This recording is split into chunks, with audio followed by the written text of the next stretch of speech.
Hello students. आज हम topic cover करेंगे data flow diagram, data dictionary, decision table and decision tree. What is the data flow diagram? Data flow diagram को basically DFD भी कहते हैं। Data flow diagrams are used to graphically represent the flow of data within a system.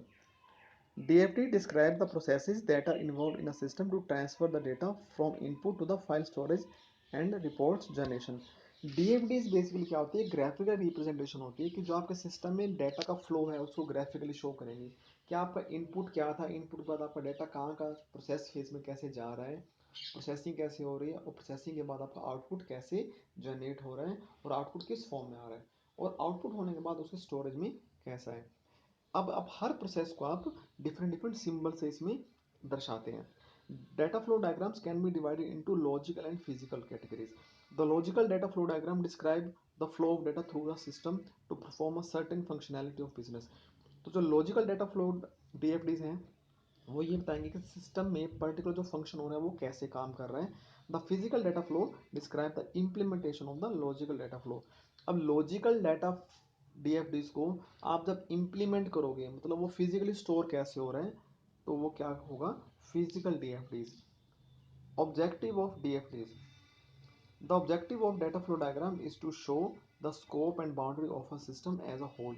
देखिए, जब हम requirement collection करते हैं, उनका एनालिसिस करते हैं, उसके बाद जब आपका डिज़ाइनिंग फेज में जाते हो, तो डिज़ाइनिंग में सबसे पहले सिस्टम के ब्लूप्रिंट तैयार होते हैं। आप सीधा सीधा ये समझ लीजिए, तो ब्लूप्रिंट्स में आप सीधा ही कोडिंग नहीं करोगे। ब्लूप्रिंट बनाने का मतलब क्या है? आप पहले उस सिस्टम के हर मॉड्यूल, उसको सिस्टम मॉड्यूल में डिवाइड करोगे, हर मॉड्यूल का अलग अलग डीएफडी, डेटा फ्लो डायग्राम, आपकी डिसीजन टेबल, अब डिसीजन ट्री, ये सब आप ड्रॉ करोगे और इनको देख देख कर फिर आप फर्दर आगे कोडिंग करते हो। The following observation about DFDs are essential. All the name should be unique. हाँ ठीक है, अब जो डीएफडी में आप जितने फेजेस डाल लगा रहे हो सबके नेम यूनिक होने चाहिए, सेम नहीं होना चाहिए, नहीं तो रिडंडेंसी आ जाती है। This make its easier to refer the elements in DFDs. अब जैसे आप प्रोग्राम में बनाते हो सिंपल किसी भी लैंग्वेज में, तो दो वेरिएबल सेम थोड़ा लेते हो, अलग अलग वेरिएबल लेते हो, तो सेम इस तरह से सभी एलिमेंट्स के नेम डिफरेंट होने चाहिए। Remember that DFD is not a flow chart. DFD flow chart नहीं है कि आप इसको फ्लो चार्ट, बट उससे थोड़ा सिमिलर है। Arrow is a flow chart that represents in order of events. Arrows in DFD represent the flowing of data.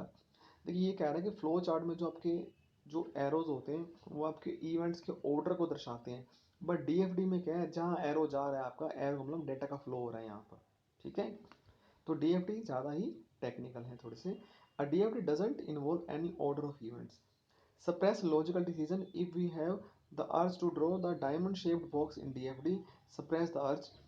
A diamond shaped box is used in flow chart to represent decision point. अब flow chart में diamond box जो आप जो square सा बनाते हो खड़ा हुआ वर्टिकली जो होते हैं, तो वो डिसीजन बॉक्स का यूज करता है। उसमें आप कंडीशन लिखते हो और राइट और लेफ्ट से दो एरो निकालते हो, एक में यस होता है और एक में नो होता है, बट इसमें आपका ऐसा कंडीशन नहीं होती। This implies an ordering of event which makes no sense in a DFD. Types of DFD. Data flow diagram के main types क्या होते हैं? Number one is logical DFDs and number two is physical DFD. Logical data flow diagram आपके system के जितने भी internal processes हैं, operations हैं, उनको represent करता है। For example, in a banking software system, how data is moved different between the different entities, different function, different menus के बीच में आपका डाटा कैसे फ्लो कर रहा है। फिजिकल डीएफडी में ये बताते हैं कि जो लॉजिकल जो डीएफडी है, लॉजिकल में तो आपने लॉजिक दे दिया कि मैंने ये वेरिएबल लिया, ऐसे इसमें वेरिएबल मल्टीप्लाई होगा, इसकी वैल्यू इस वेरिएबल में कॉपी होगी। ठीक है, वो एक फार्मूला टाइप में दे दिया। बट जब एक्चुअली जब आप वैल्यू देते हो, वैल्यू वेरिएबल ए में वैल्यू दी, A is equal to 10, B is equal to 10, C is equal to A plus B, तो जब ए इज इक्वल टू 10 करोगे तो 10 की जो वैल्यू है, बाइनरी वैल्यू 0 1 0 1 1 0 1, बी की भी 1 1 1 0 1 0 1, दोनों में वैल्यू स्टोर हुई इनके स्पेसिस में, ए के लोकेशन पे, बी के लोकेशन पे, दोनों की वैल्यू प्लस हुई। प्लस होने के बाद बना 20 की अगर हम बाइनरी वैल्यू जो भी देखेंगे वो जाके सी के लोकेशन में जाके सेव होगी। तो जो फिजिकली डाटा मूव कर रहा है दैट इज, तो इसको जो रिप्रेजेंट करता है that is physical DFD. DFD के कंपोनेंट्स क्या होते हैं? आपने जैसे फ्लो चार्ट का टॉपिक पढ़ा होगा, उसमें start, input, process, output, conditions होगी और कनेक्टर्स होते हैं, फिर आपका ओवल शेप से आप डीएफडी को फ्लो चार्ट को क्लोज करते हो। तो इसमें भी कुछ इनके पार्ट्स होते हैं जिन्हें हम कंपोनेंट्स कहते हैं। Number one is entities. Entities are the source and destination of information data. Entities are represented by rectangles with the respective name. तो इनको रेक्टेंगल से हम रिप्रेजेंट करते हैं और इनके अंदर इनका नाम लिखा जाता है. Process, activities and action taken on data. अब इन एंटिटीज के ऊपर जो इनका डेटा होता है, इन पर जो प्रोसेस करते हो, जो आप फॉर्मूलाज लगाते हो, जो भी आप फंक्शंस लगाते हो, आर रिप्रेजेंटेड बाय सर्कल और राउंड एज रेक्टेंगल्स. ठीक है, उन्हें हम क्या बोलते हैं? प्रोसेस.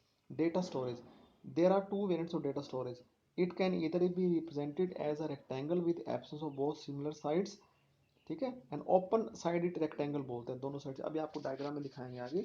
ओपन साइडेड रेक्टेंगल होता है, दोनों साइड के जो वर्टिकल बार्स इसमें नहीं होते. Data flow. डेटा फ्लो का हम एरो से शो करेंगे इसमें. ये देखिए, ये नंबर 1 एंटिटी है. ये आपकी रही एंटिटी. एंटिटी को आप स्क्वायर में लिखेंगे, स्क्वायर सॉरी रेक्टेंगल में, और इसमें नेम लिखोगे एंटिटी का नेम. इसमें कुछ भी हो सकता है आपका वेरिएबल नेम. ये आपके राउंड में रहेंगे प्रोसेसेस. डेटा स्टोर जहाँ पर हो रहा है वो आपका रेक्टेंगल रहेगा, बट एक साइड से यहाँ से ओपन रहेगा. और एरो को यूज करेंगे हम डेटा फ्लो के लिए, लेफ्ट राइट अप डाउन किसी भी डायरेक्शंस में. Okay. Levels of DFD. DFD के लेवल क्या क्या हैं? Level 0, highest abstraction of level DFD is known as level 0 DFD, which depicts the entire information system as one diagram concealing all the underlying data. देखिए, अगर आपने ये हमने diagram बनाया, ऑनलाइन शॉपिंग सिस्टम, यहाँ पर आपका ऑनलाइन शॉपिंग, ये फ्लिपकार्ट होगी सपोज, ये फ्लिपकार्ट की साइट है, और आप नीचे आप हो customer.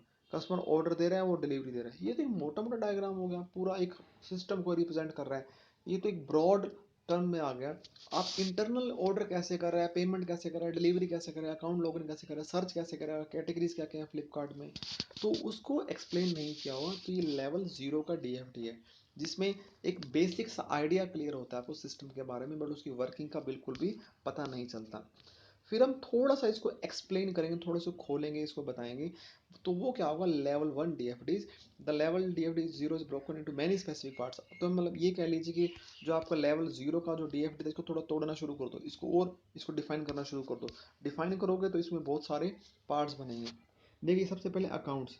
Accounts, order processing, customer data, stores, sale. अब नीचे कस्टमर है, कस्टमर ने ऑर्डर दिया, सेल्स डिपार्टमेंट के पास गया, या सेल्स में ऑर्डर गया.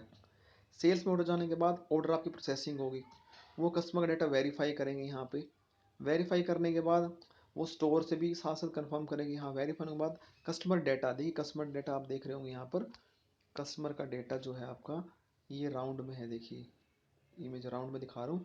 कस्टमर डेटा ये स्टोरेज है, ये आपको एक स्टोरेज का सिंबल है ये. तो इसमें क्या होगा, हमारे जो लॉगिन है, हमने लॉगिन बना रखे हैं, तो हमारे लॉगिन वो चेक करेगा. स्टोर्स में भी वो आइटम चेक करेगा, और फिर वो फाइनेंस वेरिफिकेशन करेगा. अगर आपने जो पेमेंट की है, या ऑनलाइन पेमेंट है आपकी, paid debit card, credit card से, डिफरेंट मीडियम से, या कैश ऑन डिलीवरी है, तो ये सब प्रोसेस होने के बाद आपको डिलीवरी भी मिलेगी. तो इसमें थोड़ा सा हमने एक्सप्लेन कर दिया इस लेवल 1 में. ठीक है, जो सिस्टम था ऑनलाइन शॉपिंग सिस्टम को हमने थोड़ा सा एक्सप्लेन, 4-5 स्टेप ऐड और कर दी. तो ये लेवल 1 का डीएफडी होगा. लेवल 2 का डीएफडी, इसको थोड़ा और हम डिफाइन करेंगे, इनके हर स्टेप को फिर आगे फर्दर हम स्टेप्स में डिवाइड करेंगे, तो वो लेवल 2 का डीएफडी बन जाएगा. तो वो आपका और कॉम्प्लेक्स हो जाएगा आपका data flow diagram. Next topic है decision table. Decision table is a tabular representation of input versus roles cases and test condition. It is a very effective tool used for both complex software testing and requirement management. Software testing और requirement analysis के लिए काफ़ी अच्छा tools है ये. Decision table helps to check all the possible combination of condition for testing, and tester can also identify the miss condition easily. तो आप software की जो जितनी कंडीशंस होती है, आप उन सभी को चेक करते हो डेटा डिसीजन टेबल के अंदर. तो इसमें जो कंडीशंस होती हैं, जो ट्रू होंगी उनको टी लिख देंगे, जो फॉल्स होगी उनको वैल्यू को फॉल्स लिख देंगे. इसे हम कॉज इफेक्ट टेबल भी कहते हैं. कॉज इफेक्ट टेबल में कि पर्टिकुलर एक्शन से पर्टिकुलर क्या इफेक्ट आ रहा है, क्या आउटपुट आ रहा है. इसे हम समझने के लिए, डिसीजन टेबल समझने के लिए, हम थोड़ा सा हम पहले ये देखेंगे इसमें इसका डायग्राम. इसको 4 भागों में बांटा जाता है. Condition stub, condition stub, condition entry, action stub, action entry. Okay, 4 हिस्से हो गए.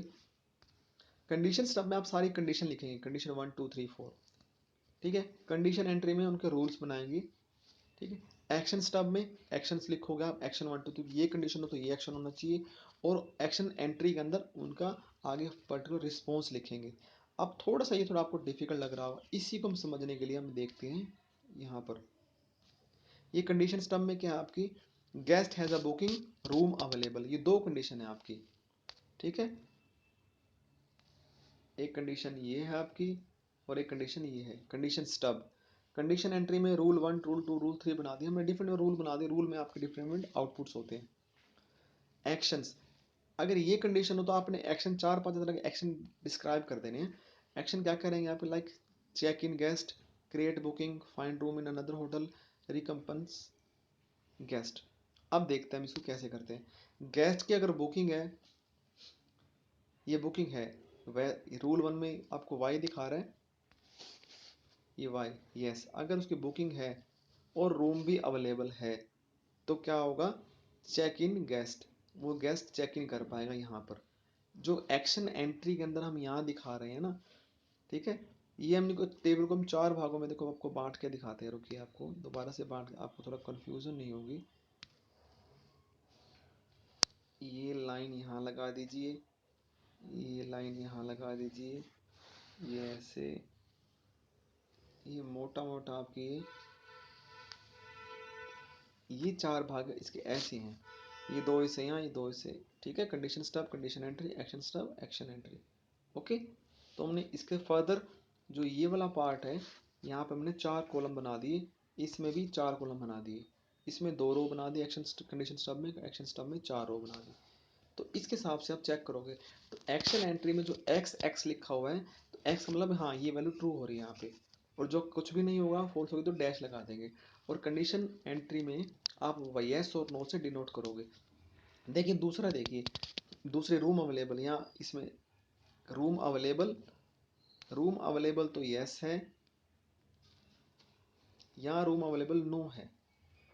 गेस्ट ने ये वाला आप कंडीशन देखिए, आप सेकंड कंडीशन देखिए, आप ये रूल 2 में देखिए, रूल 2 में क्या कह रहा है आपका, गेस्ट की बुकिंग तो है बट रूम अवेलेबल नहीं है, ठीक है ना। रूल 2 कह रहे हैं गेस्ट की बुकिंग है, रूम अवेलेबल नहीं है, तो क्या, अब नीचे आके देखेंगे, तो नीचे आके देखो यहाँ पर ये खाली है, यहाँ पर गेस्ट चेक इन नहीं कर सकता, ना वो बुकिंग क्रिएट कर सकता। हाँ, वो क्या कर सकता है, वो ये कर सकता है, find another room in hotel, और उसको रिकम्पनसेट कर सकते हैं या कुछ और उनको बता सकते हैं, ठीक है। तो इसकी पहले 2 वैल्यू वहाँ पे फोर्स रहेंगी, और यहाँ एक्स एक्स है, यहाँ कर सकता है वो।